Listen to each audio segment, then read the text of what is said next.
காவிரி வடகரையில் பாடல் பெற்ற தலங்களில் 61வது தலமாக விளங்குவது திருப்பஞ்சீலி அருள்மிகு விசாலாட்சி அம்மன் உடனுறை நீலீஸ்வரேஸ்வரர் திருக்கோவில்.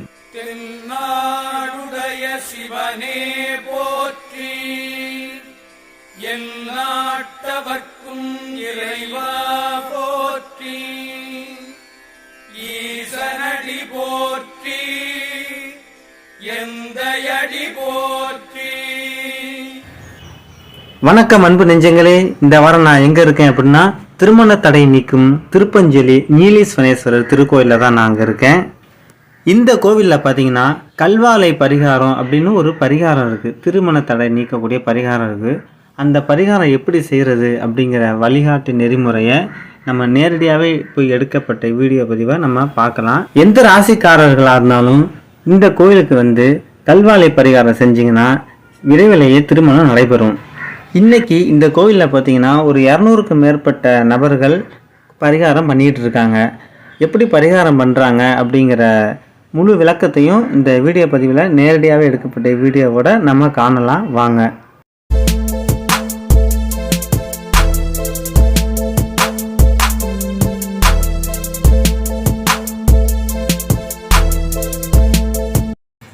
இங்கு வாழை மரமே தலவிருட்சம். திருமண தோஷம் உள்ளவர்கள் வாழை மரத்திற்கு தாலி கட்டி பரிகார பூஜைகள் செய்கின்றனர். இவ்வாறு செய்தால் விரைவில் திருமணம் நடக்கும் என்பது நம்பிக்கை. வாழை பரிகாரம் செய்ய நினைக்கும் பக்தர்கள் முதலில் பரிகார சீட்டு விற்பனை கூடத்தில் வாழை பரிகார கட்டண சீட்டுக்கும் அதற்கான பரிகார பொருட்களும் பெற்றுக்கொள்ளவும். பின்னர் யமன் சன்னதி சென்று அர்ச்சனை செய்து வழிபடவும். பின்னர் வெளியில் உள்ள நீரில் கால்களை அலம்பிவிட்டு மூலவர் சன்னதிக்கு சென்று அர்ச்சனை செய்து வழிபடவும். யமதர்மனுக்கு தனி சன்னதி அமைந்திருப்பதும் இங்குதான். யமன் சன்னதி 2வது கோபுர வாயில் வழியாக உள்ளே செல்லாமல் வெளிச்சுற்று பிரகாரத்தில் வலம் வந்தால் யமன் சன்னதியை காணலாம். இச்சன்னதி ஒரு குடைவரை கோவிலாகும். பூமிக்கு அடியில் சற்று பள்ளத்தில் உள்ள இந்த குடைவரை கோவிலில் சோமஸ்கந்த ரூபத்தில் சிவன் அம்பாள் இருவருக்கும் இடையே முருகன் அமர்ந்திருக்க சுவாமியின் பாதத்தின் கீழே குழந்தை வடிவில் யமன் இருக்கிறார். இந்த சன்னதி முன்பு திருக்கடவூரில் செய்வது போல சஷ்டியப்த பூர்த்தி, ஆயுள் விருத்தி ஹோமம் ஆகியவை நடத்துகின்றனர். திருக்கடையூரில் தாம் காலால் உதைத்தமையால் மாண்ட யமதர்மராஜனுக்கு இறைவன் மீண்டும் குழந்தையாய் உயிர் கொடுத்து அதிகாரத்தை திரும்ப அளித்த கோயில் இது. யமதர்மராஜனுக்கு உயிரை எடுக்கும் அதிகாரம் பறிக்கப்பட்டதால் பூமியில் பிறப்பு என்பது மட்டும் இருந்து இறப்பு என்பது இல்லாமல் போனால் பூமி தாங்காது என கூறி பூமாதேவியிடம் தேவர்கள் முறையிட்டனர். இதைத் தொடர்ந்து தைப்பூச தினத்தில் யமதர்மராஜனுக்கு சிவபெருமான் உயிரை எடுக்கும் அதிகாரத்தை வழங்கியதால் இங்குள்ள சன்னதி அதிகார வல்லவர் சன்னதி என அழைக்கப்படுகிறது. இங்கு சோமஸ்கந்தருடன் தாட்சாயினி அம்பிகா சமேத மிருத்யுஞ்சயர் இறைவனாக காட்சியளிக்கின்றார். இறைவன் காலின் கீழ் முயலகன் வடிவம் காணப்படுகிறது. அதிகாரம் இழந்தவர்கள், உத்தியோகம் இல்லாமல் இருப்பவர்கள், கடன் பிரச்சனையால் சிக்கி தவிப்பவர்கள் இச்சன்னதியில் வழிபட்டால் பலன் பெறுவர் என்பது ஐதீகம். சனிக்கிழமைகளில் வழிபடுவது மேலும் சிறப்பு ஆகும். இச்சன்னதியில் ஆயுள் ஹோமமும் நடத்தப்படுகிறது. தமிழகத்தில் குடைவரை கோயில்களை கொண்ட வகையில் இங்கு அமைந்துள்ள யமதர்மராஜ சன்னதியும் ஒன்று. மற்ற கோவில்களில் நவகிரகங்கள் விக்கிரகங்களாக இருக்கும். ஆனால் இத்திருக்கோவிலில் 9 படிகள் 9 நவகிரகங்களாக 9 தீப வடிவிலும் உள்ளதாக ஐதீகம். யமன் சனீஸ்வரனுக்கு அதிபதி என்பதால் இக்கோயிலில் நவகிரகங்கள் கிடையாது. இக்கோயில் பிரகாரத்தில் விநாயகர், சிவன் மற்றும் செந்தாமரை கண்ணன் பெருமாளுடன் சேர்ந்தபடி காட்சியளிப்பதும் தட்சிணாமூர்த்தியின் கீழ் நந்தி இருப்பதும் சிறப்புக்குரியது. இவற்றை தவிர இறைவன் நீலிவனநாதரின் சன்னதியின் பின்புறத்தில் அர்த்தநாரீஸ்வரர் காட்சியளிப்பதும் விசேஷமானது.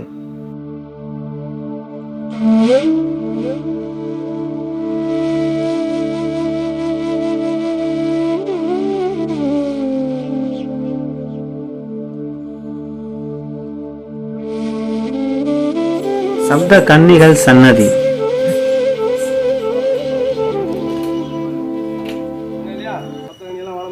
பிராமி, மாகேஸ்வரி, கௌமாரி, வைஷ்ணவி, வாராகி, இந்திராணி, சாமுண்டி ஆகிய சப்த கன்னிகள் இக்கோயிலில் கல்வாளைகளாக இருப்பது திருக்கோயில் புராணங்கள் தெரிவிக்கின்றன.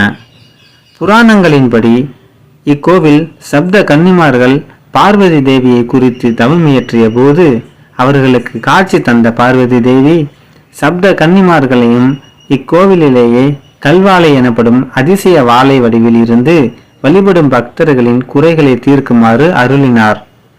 எனவே திருமண தடை மற்றும் காலதாமதமாகும் ஆண்கள் மற்றும் பெண்களுக்கு இந்த தெய்வீக வாழை மரங்களுக்கு செய்யப்படும் பூஜை சடங்குகளால் சப்த கன்னியர்கள் ஆசீர்வாதம் கிடைக்கப்பெற்று திருமண தோஷம் நீங்குகிறது. நீலி என்றால் சாமானிய மனிதர்கள் உண்ண தகுதியற்ற இறைவனுக்கு மட்டுமே படைக்கப்படும் கல்வாழை எனப்படும் அரிய வகை வாழை மரத்தின் பழம். இந்த கல்வாழை மரம்தான் இந்த திருப்பஞ்சிலி கோவிலின் தல விருட்சமாகும். பசுமையான நீலி என்னும் வாழை மரங்களை, அதாவது கல்வாழை, தலை விருட்சமாக கொண்டிருப்பதால் இங்குள்ள இறைவன் நீலிவனநாதர் என்று அழைக்கப்படுகிறார்.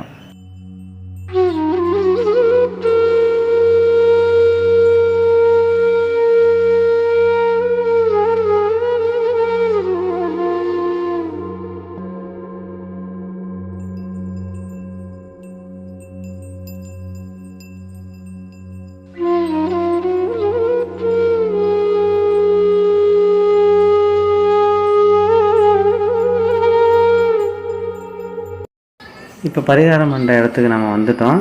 அங்கே பார்த்தீங்கன்னா ஏற்கனவே ஒரு 200 பேர்த்துக்கு அங்கே முன்னாடி உட்கார வச்சு பரிகாரம் சொல்லி கொடுத்துக்கிட்டு இருக்காங்க. இப்போ அடுத்த பேச்சு இங்கே 50 பேர் உட்காந்துருக்காங்க. அவங்கள தயார்படுத்துறதுக்காக அவங்கள உட்கார வச்சுருக்காங்க. அந்த ஃபஸ்ட்டு பேஜ் முடிஞ்சோன்னே இப்போ ஃபஸ்ட்டு பேஜில் என்னென்ன பரிகாரம் பண்ணணுங்கிறத நம்ம நேரடியாக எடுக்கப்பட்ட வீடியோவை அப்படியே பார்க்கலாம் வாங்க. பரிகாரம் செஞ்சு அந்த கல்வாழைக்கு தாலி கட்டி முடிக்கிற வரையிலும் நடக்கிறத நம்ம அப்படியே நம்ம பார்க்கலாம் வாங்க.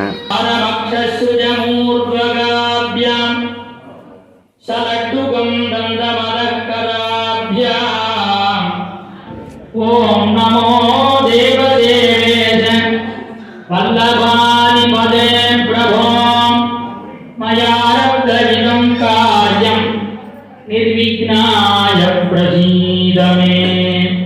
கருணா பகவான வேண்டிங்க. गंगे जयमुने दीवा गोदावरी सरस्वती नर्मदे सिंधु कावेरी जलेस्मिन् सन्निधिं कुरु. अंबाल मांगल्य लक्ष्मी वेंडी प्रार्थना பண்ணி நல்லவர நாமம் வேண்டிக்குங்க. मंगले मंगलाधारे मांगल्ये मंगलप्रदे मंगलार्थं मंगलेशि मांगल्यम देहि मे सदा. ये வேண்டி மஞ்சள் அரிசியை மாங்கல்யத்து மேல அப்படியே வச்சிருங்க. மாங்கல்ய லக்ஷ்மி நமஹ. சட்லியே 2 முழு தேங்காய் இருக்கும். மஞ்சள் அரிசியை எடுத்து 2 முழு தேங்காய் மேலே மாற்றி மாற்றி அப்படியே அரிசி போடணும். ஒவ்வொரு தரமா அந்த அக்ஷதையினால தேங்காய் மேல மந்திரம் சொல்ல சொல்ல போடணும். எல்லாரும் போடணும். கலத்ரதோஷ நிவாரணார்த்தம் तारदोष निवारणार्थम शब्दोष निवारणार्थम मांगल्य दोष निवारणार्थम सकल दोष निवारणार्थम सर्पदोष निवारण எதுவாக பாலம் பண்ணி பண்ணிக்க. பக்கத்தில் கொஞ்சம் கால் கொஞ்சம் சிரமமாக இருக்கிறவங்களா இருந்தால் பக்கத்தில் ஹெல்ப் கேட்டுக்கலாம். கீழே விழுந்துட வேண்டாம். கால் கொஞ்சம் சிரமமாக இருக்கிறவங்க பக்கத்தில் இருக்கிறவங்கள ஹெல்ப் கேட்கலாம். காலை கொஞ்சம் ஃப்ரீ பண்ணிக்கங்க. கீழே வந்துடாதீங்க தம்பி. கொஞ்சம் காலை ஃப்ரீ பண்ணிட்டு மெதுவாக சுற்றுங்க. அஜெண்டர் எல்லாரும் கட்டத்தை கையில் எடுத்துக்கோங்க.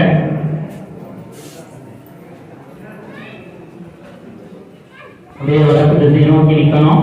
வலப்பக்கம் உங்களுக்கு வலது கை, அந்த பக்கமா அப்படியே 3 முறை உங்களை நீங்களே சுத்திக்கணும். எல்லாரும் ஒரே சமயமா அப்படியே சுத்துங்க.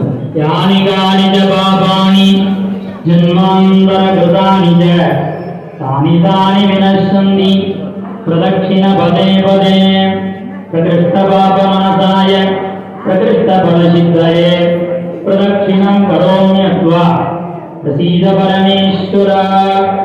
முன் பக்கம் திரும்பி இந்த பக்கம் பூஜை பண்ணீங்களோ அதே பக்கத்துல தட்டை வச்சிருக்கோம். கீழே வச்சுட்டு எல்லாரும் உட்காந்து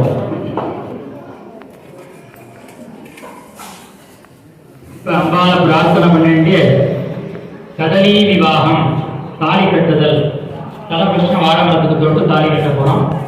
அங்கே யாரும் குறுக்க யாரும் நிற்கக்கூடாது, அம்மா அப்பா உள்ளே போகக்கூடாது. குழந்தைங்க அழகாக போயிட்டு இதே இடத்துல திரும்ப தட்டை வந்து மாறாமல் உட்காரணும். யாருக்கு பின்னாடி யார் உட்கார்ந்தோன்னு ஞாபகம் வச்சுக்கணும். அடுத்தவங்க தட்டில் உட்காந்துருக்காரு. வெள்ளி பொட்டை கையில் எடுங்க. வெத்தலை பார்க்க நகர்த்தி கீழே வச்சுட்டு சிகப்பு துண்டு இருக்கும், அதை கையில் எடுத்துக்கோங்க. எப்படி பரிகாரம் பண்ணுறதுன்னு 3 கோல் தான் கொடுத்துருக்காங்க. சிகப்பு துண்டு, மஞ்சள் கயிறு, வெள்ளி பொட்டு. இங்கேருந்து வரும்போது திடுன்னு வரக்கூடாது. அடுத்தவங்க தட்டை அவசரமாக தட்டி விடக்கூடாது. அழகா ஒருவர் பின் ஒருவராக போய் வாரப்பத்தில் கட்டிட்டு அழகா இதே இடத்துல வந்து உட்காரும். சரியா? மெதுவாக எடுத்துக்கலாம். அம்மா அப்பாலாம் யாரும் கொடுக்க வர வேண்டாம். அப்படியே போங்க, வரிசையா போங்க.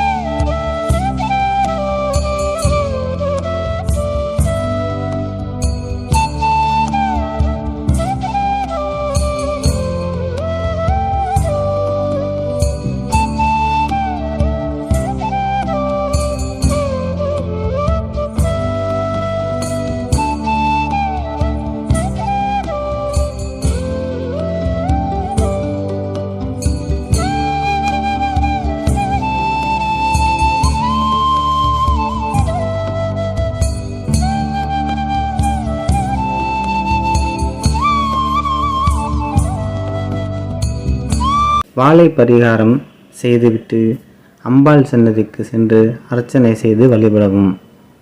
அதன் பின்னர் கொடிமரம் அருகில் கீழே விழுந்து வணங்கிவிட்டு வெளியே வந்து காகத்திற்கு அன்னம் வழங்கி பின்னர் ஏழை எளியோருக்கு அன்னதானம் செய்யவும்.